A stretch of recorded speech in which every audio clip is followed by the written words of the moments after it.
أشهد أن لا إله إلا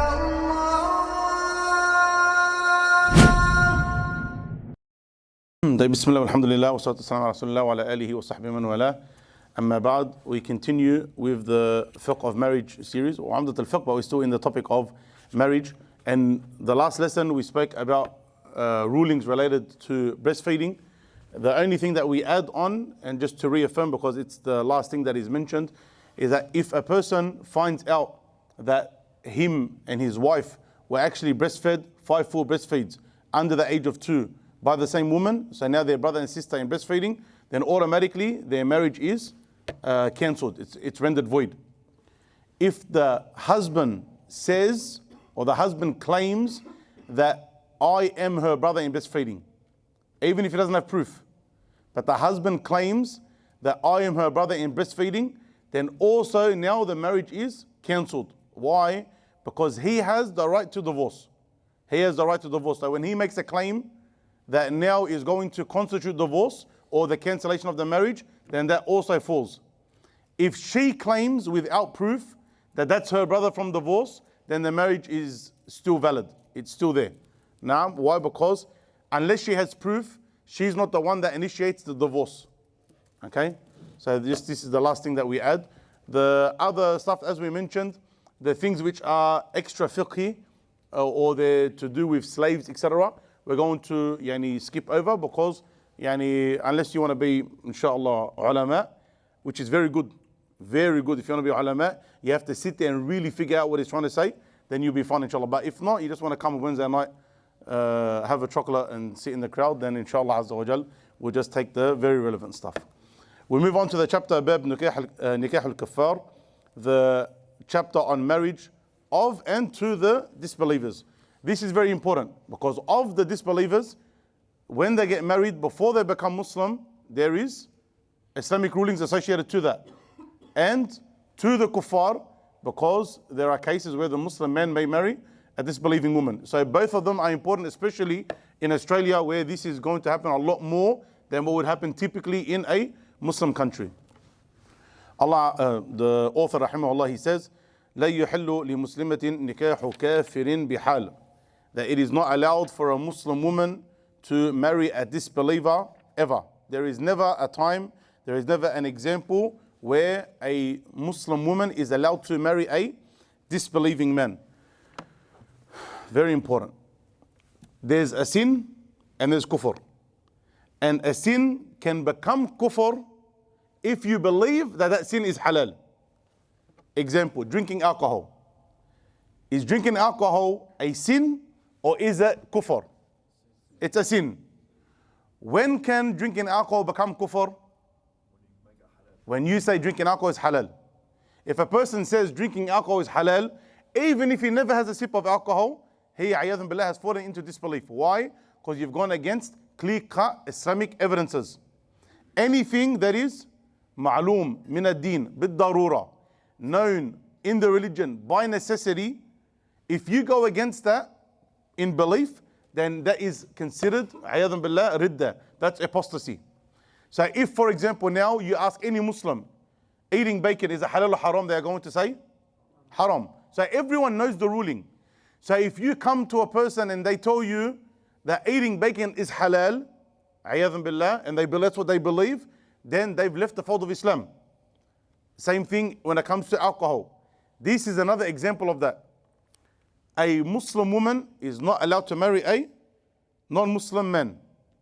A Muslim woman is not allowed to marry a non-Muslim man. And this is known in the Quran, it's known in the Sunnah of the Prophet ﷺ, and it's known by the consensus of the Ummah. And every single Muslim person knows that. If a woman was in a relationship, a Muslim woman, she was in a relationship with a non-Muslim man, now she may be a fornicator, which is a major sin. It's a major sin. But is it kufr in and of itself? Yes or no? No. If she says, no, it's halal for me to be with this man. It's halal for me to be with this man. We're getting married and it's Islamically okay, I'm not doing anything wrong. Then her saying and believing that now becomes what? Becomes kufr, ayadhan billah.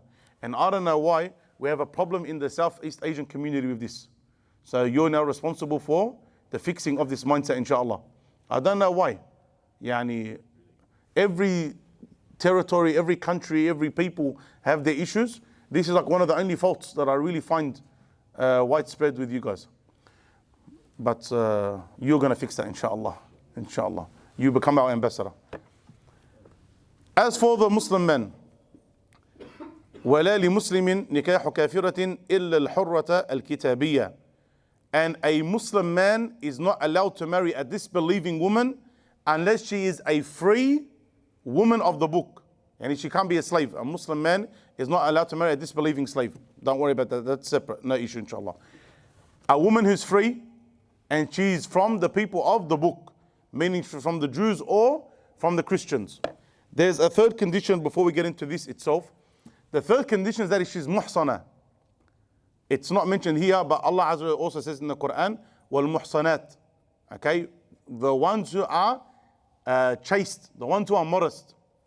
This is very important as a condition. Why? Because if a man is going to get married to his girlfriend, who he's been with for the past Allahu Alam how long, and they've done every sin that you can imagine, including fornication, that means that this woman is not a modest woman. Which means that even if she's from the people of the book, he's not allowed to marry her. Very important. He's not allowed to marry her. A woman that you get married to, if she's going to be from the people of the book, she needs to be a modest, upright woman. Now, if she's had a past, she needs to now repent. If she's had a past, she needs to repent according to whatever her religion says. And she needs to be upright and she needs to be chaste, meaning they need to abstain from sleeping with each other. Then if she's repented after a time, and usually a minimum of one menstrual cycle for her to make sure that she has properly repented and that she's not pregnant, then they can get married. Okay, but we're going to explain a little bit more inshallah about marrying kitabiyya in general. Tayyib, the kitabiyya, whenever you hear Ahl Kitab, this is only talking about two people, talking about the Jews and the Christians. What type of Jews and what type of Christians? This is something, it's a lot more flexible than some people think. Some people, they're very strict in thinking that you cannot marry a Jew or Christian today. Why? Because they're not the same as the Jews or Christians at the time of the Prophet ﷺ. And we say this is incorrect. They say, oh, but today they believe Jesus is the Son of God, etc. But that's what Allah told you about their beliefs in the Quran at the time of the Prophet Muhammad ﷺ. Allah Azza wa Jalla told us in the Quran that some of them they say that Jesus is God, or some say that Jesus is the Son of God. So they had this belief. It's not talking about the ones that have that pure belief of Allah Azza wa Jal being one and alone and perfect, and that Jesus alayhi salam is a prophet of Allah. It's not what's referred to here. These people are disbelievers, but Islam made the exception because they have some of the message from the original books and from the original prophets, and their rules, if they are implemented, are similar to ours. Now, why would Islam say, meaning now if she was a Christian from any denomination, as long as they attribute themselves to Christianity and she was modest, that would allow for the Muslim man to marry her. Why did Islam allow for a Muslim man to marry a disbelieving woman and not for a Muslim woman to marry a disbelieving man? Is Islam misogynistic? Is Islam sexist? Does Islam hate women? Absolutely not. But Islam, with its Sharia, is very wise. And it has goals that it wants to achieve. And it's very smart. If you look at the reality of a woman, is her nature to lead or to follow? Naturally. To follow. This is natural. And she's going to follow her husband. This is the nature of a woman. Now, if she's a Muslim woman, she's going to follow her non-Muslim husband. It means, ayadhan billah, you're going to have a Muslim woman usually ending up accepting, ayadhan billah, kufr. And that's obviously not what Islam wants. The first priority of Islam is that it protects the religion. That's the first priority of Islam. So for it to allow something where someone's going to leave Islam, this is stupidity. Now, this is not from what Islam wants. Secondly, who usually is meant to have the authority in the marriage? The husband or the wife? Normally, not your personal situation, normally. The man. Meaning, for example, if he says, let's go here, or no, don't wear that, or I want to do this, or I want to build my house like this, or I want to raise my children this way, it's usually the man who has the upper hand in the relationship. So how is this woman now going to uphold the deen of Allah Azza wa Jal? Let's say she wants to wear hijab, for example, and the husband says, what the heck is that? No, take it off. Okay, or I want to fast today.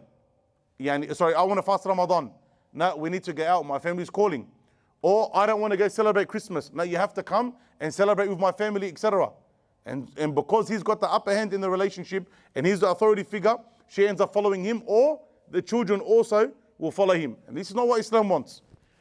If you look at the opposite, the Muslim man being allowed to marry a non-Muslim woman, when he's allowed to marry a non-Muslim woman, again, if it's done properly, usually she is going to follow the husband by becoming a Muslim. She herself, when she sees the goodness, inshallah, from her husband about Islam, she'll want to become Muslim. And also, because he is the father, and he is the father of the children, and he has authority in that relationship, the children, inshallah, are going to follow him. And so now, you've got a very big benefit. She's got a lineage of disbelief. Her father, grandfather, great-grandfather, etc. Kufr, kufr, kufr, kufr, kufr. Now she becomes a Muslim. What happened to kufr? It stopped. And you have after that Islam. Let's just say she stayed a kafira. She stayed a Christian or a Jew. But you have 3, 4, 5 children from her. These 4, 5 children, inshallah, the hope is that they are going to become what? Muslim. And so now kufr has stopped, and now you have a new spreading of Islam. Now you have a new lineage line of Islam. So Islam is very wise in that aspect. Let's come and look at our situation here in Australia. In Australia, the West in general, but let's speak about our situation in Australia. Usually, do marriages last a long time, or do they usually end up in divorce? Usually end up in divorce, especially when it comes to different religions. After the divorce, who has the upper hand in terms of court and custody of the children? The Muslim father or the mother, regardless of what she is? The mother. Now, if she is a disbeliever, usually she's going to raise the children how? On disbelief, ayadhan billah. Now you've got some salt and pepper and spices. When people usually get divorced, do they still love each other, or do they usually hate each other? Usually hate each other, even though Islamically, when you get divorced, from the beauty of Islam, Allah tells you, وَلَا تَنْسَوْا الْفَضْلَ بَيْنَكُمْ. Don't forget the goodness between you. If you get divorced from someone, they're not shayateen, they're not iblis. Get divorced with goodness. تَفْرِيقٌ بِإِحْسَانٍ. Separate with goodness, with perfection. Separate with good character.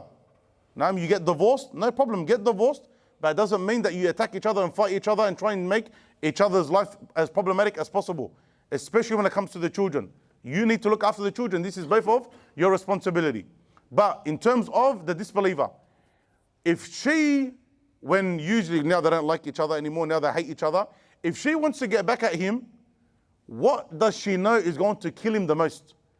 Her and how she lives her life, or his children? She knows 100% it's got to do with his children. A man, when he has children, a woman, when they have children, this is their absolute love.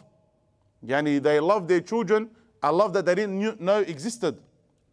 When they have these children, and she knows she wants to get back at him, the best way is through the children. That is now her desire, that's her goal. So she does what she can to, ayadhan billah, destroy the lives of the children religiously. Because on top of them being bad, she doesn't want them, because she's a woman. She's a mother of these children. She doesn't want them to become drug addicts or fail in school, etc. She doesn't want that to happen. So she needs to weigh up, how can I allow them to live good worldly lives whilst getting back at my ex-husband? Through religion. Because she knows that which would kill him more than anything else, as ayadhan billah, his children not being Muslim. So I know of cases, personally, that the parents got divorced. She doesn't even go to church. But just to get back at the ex-husband, she purposely would take her children to church. She didn't eat bacon. She purposely would feed the kids bacon just to get back at the father. This was the enmity that they had. And that's not the only exception. The stories are many, are plentiful, unfortunately. So if we see that is the reality in Australia, where the majority of the time, instead of the kids, if the parents get divorced, or even if they're married, being raised as Muslims, ayadhan billah, we find that the majority are becoming non-Muslims, then this is very important for us to absolutely abstain from this altogether. And many of the ulama, they are on the opinion that this is haram. You are not allowed to get married to a non-Muslim woman. Some say in general, some say this ruling now has ended. This ruling now has ended because Islam is strong and Islam is plentiful, and there's no need for the Muslim men to go to outside of Islam for marriage. This is one opinion, and it was around from the time of the companions of the Prophet ﷺ. Not a very famous or common opinion, but it was around from the time of the companions of the Prophet ﷺ. Then you have other ulama that look at, again, the reality of the situation. That look at what is happening. Instead of non-Muslims becoming and saying Muslims, ayadhan billah, we have Muslims that are, ayadhan billah, being forced or raised to leave Islam. And so they say this is not allowed because you know the majority of the time it's going to lead to bad. So if you are not married yet, make sure that you don't, wallah, go fall in love with a non-Muslim girl and say, oh, Sheikh, no, she's going to be different. Or Sheikh, we had an agreement. We spoke about it already. And we agree that the kids are going to become Muslim. And we're going to raise them as Muslims. What a beautiful agreement. Guess what?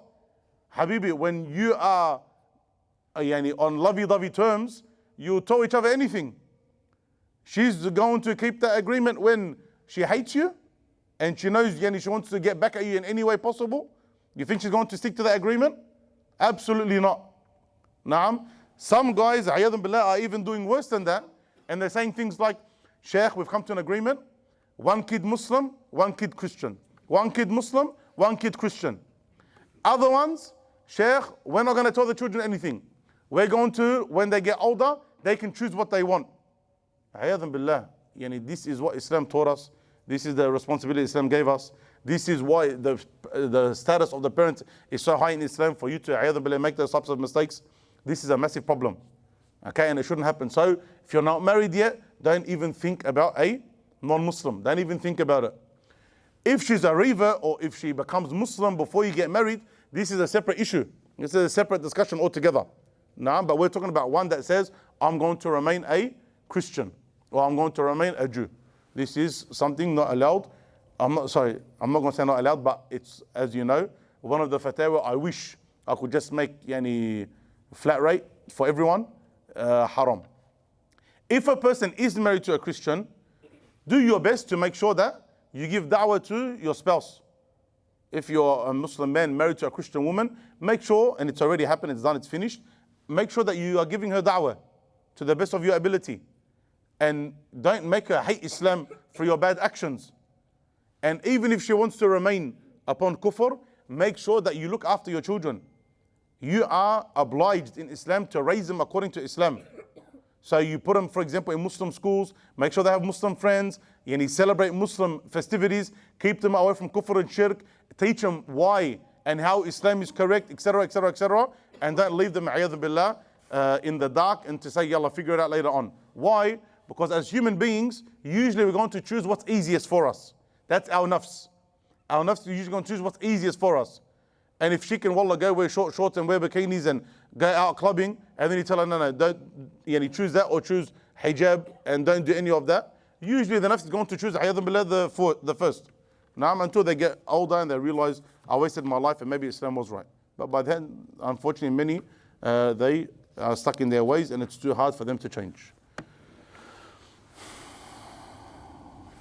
We're going to speak about, I'm only mentioning now because it's related, we're going to speak about, inshallah, the iddah of a woman, the waiting period of a woman when she gets divorced. A lot of guys, they're with a non-Muslim girl and they get her pregnant. And then when they get her pregnant, they say, I don't want anyone to know, let's go to the sheikh right now and do the katb iktab. This is not how it works. Okay, first and foremost, if you want to marry a kitabiyya, a non-Muslim woman, who's her wali? Her father. The wali has to be the same religion as we mentioned before. So you can't take it to the sheikh for the sheikh to be her wali. That's not how it works. Or your mate or some guy in a garage. Doesn't work. Number two, it has to be her father. Someone from the same religion. Number two, a woman who's pregnant. A woman who's pregnant. Is she in her iddah or she's not in her iddah? She's in her iddah. Yani now if a man divorces his wife and she's pregnant, her iddah finishes when? When she gives birth. When she gives birth. So in Islam, a woman being pregnant is a waiting period. It's a iddah. So if she got pregnant in the haram, can you just go and marry her when she's pregnant? No. Her waiting period is until when? She gives birth. And this is the opinion of the majority of scholars. There is an exception. Naam, there is an exception, but the majority of scholars know this is haram. And this is invalid. Don't think that you can fool Allah subhanahu wa ta'ala. Naam, don't think that you can fool Allah Azza wa Jal. That's not how life works. Allah Azza wa Jal is not there to be played around with. Allah Azza wa Jal, ayadun billah, is not finite. Naam, Allah Azza wa Jal is not limited like us. You doing a piece of paper that you're married doesn't mean anything. Now, if two guys do the best khatab al-kitab you've seen in the world, does that mean that they're married? No. Even if the khatab al-kitab was done by the biggest sheikh, the mufti of the whole world, done the khatab al-kitab for them, they're not married because they can't be married. Naam, so if you know that you're going and you're lying to someone just so you can be done on a piece of paper, then this is Islamically not considered married, and ayadun billah, there's big problems that come thereafter. طيب, this one is a very important one. ومتى أسلم زوج الكتابية أو أسلم زوجان الكافران معا فهما على نكاحهما. Upon the conversion to Islam by the husband of a woman from the people of the book, or the conversion of two unbelievers simultaneously, their marriage remains in effect. If you have someone from the Christians, from the Jews, they got married according to their religion. They got married according to their religion. And now you have the man who becomes Muslim, the husband becomes Muslim. They are still Islamically married, because Islam takes into consideration the contracts that were before it. So here you have a proper marriage. The man becomes Muslim. They are still Islamically married. Why? Because why is their marriage still fine? Because the Muslim man's allowed to marry a non-Muslim woman who is from the book, from the Jews or Christians. Or they become Muslim together. So they both, for example, spoke about Islam, believed in Islam, take the shahada at the same time. Again, no issue. Why? Because now they are both Muslims. If the Muslim man, or if a man becomes Muslim and his wife, for example, is Buddhist. Good. What about Hindu? No. What about an atheist? No. Okay, good. Only what? Jews and Christians. Okay. What happens if they are Christian, but they didn't do a religious ceremony for their marriage? They only done a civil one.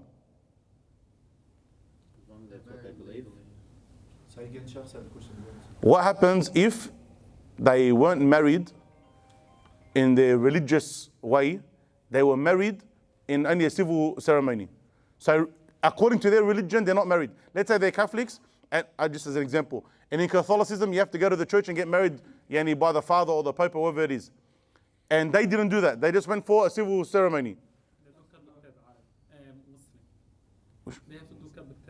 Yeah, they're not automatically married. Okay, they're not automatically married. This is when they are married according to their religion. This is important. Why? Because you have a lot more people who claim to be Christian or claim to be Catholic or claim to be even Jewish, and they don't get married the proper way. They just stick to civil ceremonies. If their religion allowed it, no problem.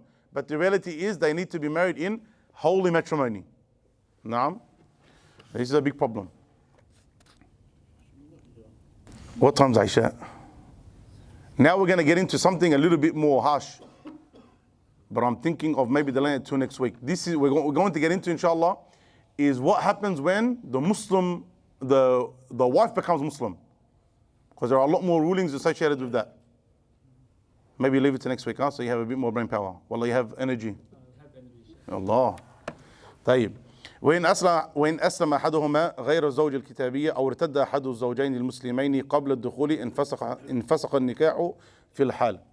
Aside from the husband, if the woman If the woman now, she is the one who becomes Muslim, or one of the two Muslim spouses becomes a disbeliever, apostates from Islam, and this is before the consummation of the marriage, then the marriage becomes annulled straight away, cancelled.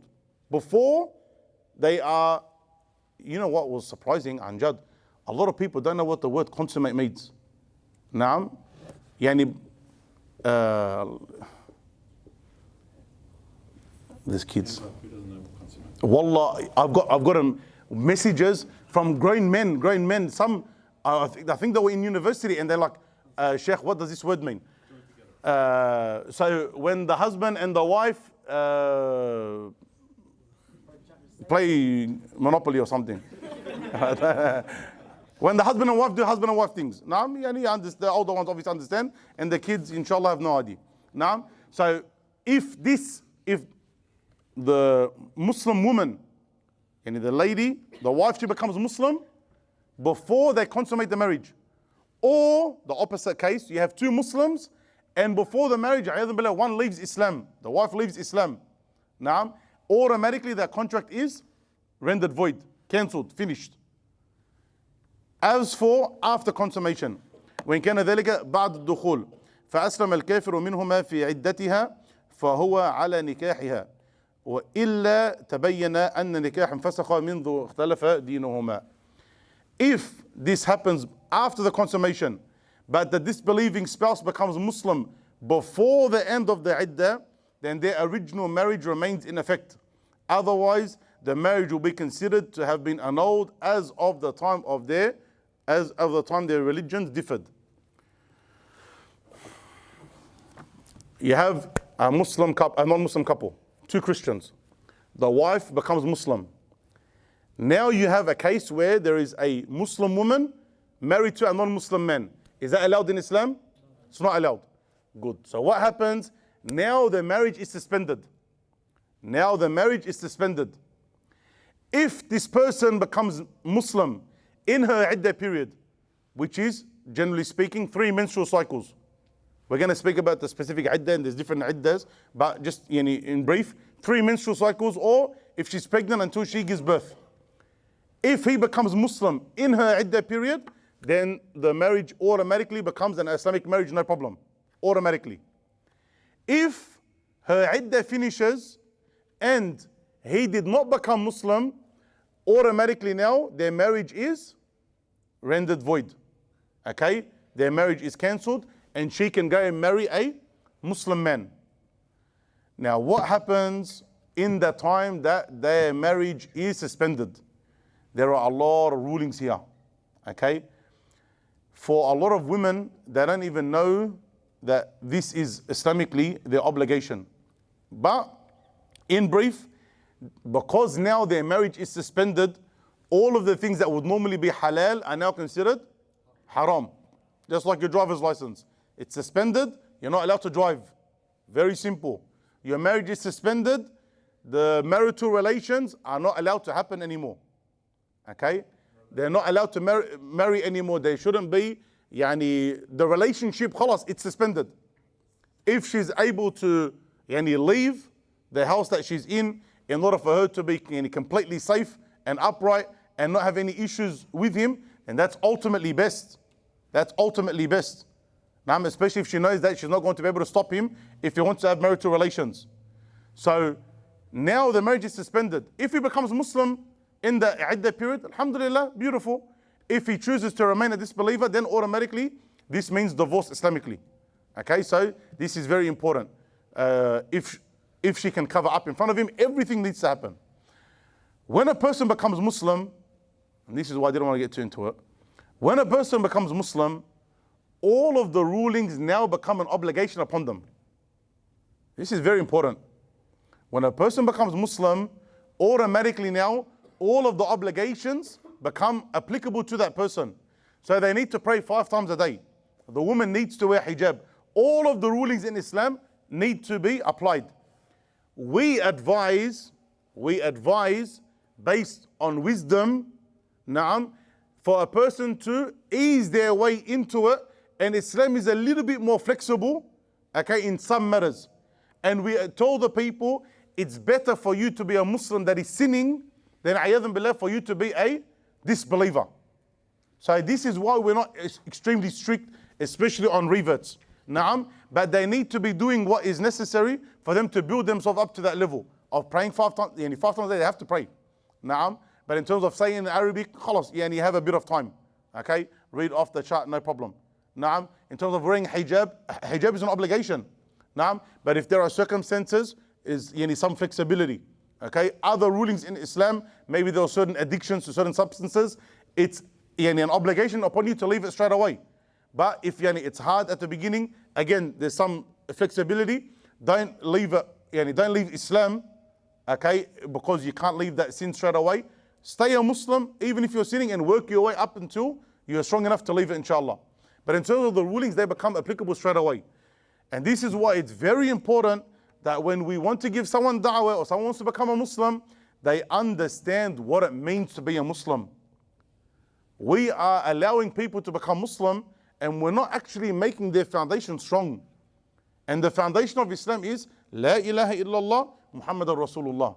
If they understand this kalima, they understand this word, they understand the testimony of faith, this is going to make their life easier because they understand I was created for the worship of Allah. And whatever Allah wants from me, I'm going to do.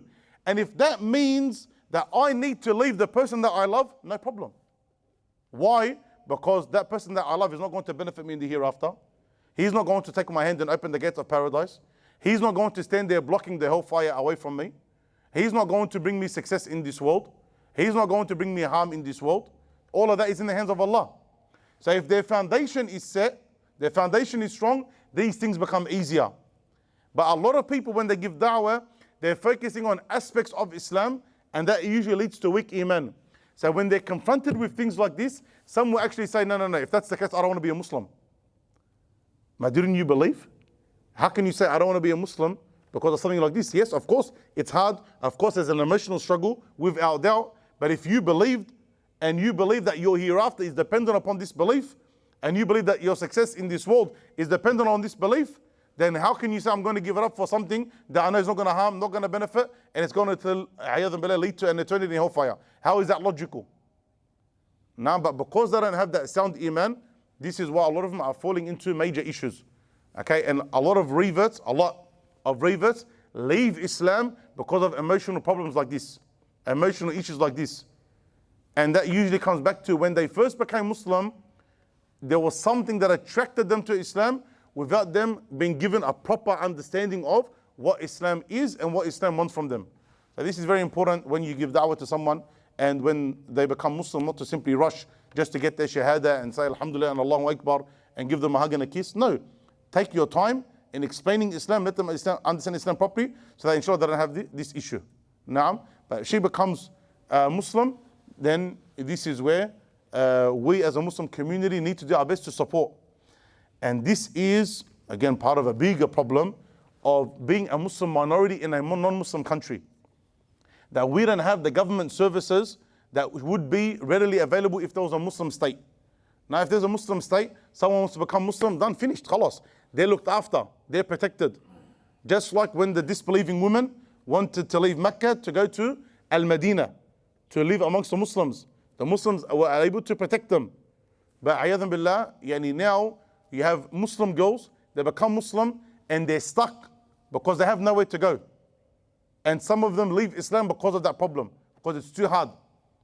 I know of many cases, young teenage girls, they become Muslim, but they can't implement anything from Islam. Why? Because they're living with their parents, they won't let them. They won't let them have a prayer mat, they won't let them wear the scarf, they won't let them do any of that. And so Islam is very hard for them. And some, ayadhan billah, leave because of the harshness of their parents. They find it too hard, they can't stand it, and they have nowhere to leave to. Okay, she's going to run away to where? Who's going to be able to look after her? So this is a big problem.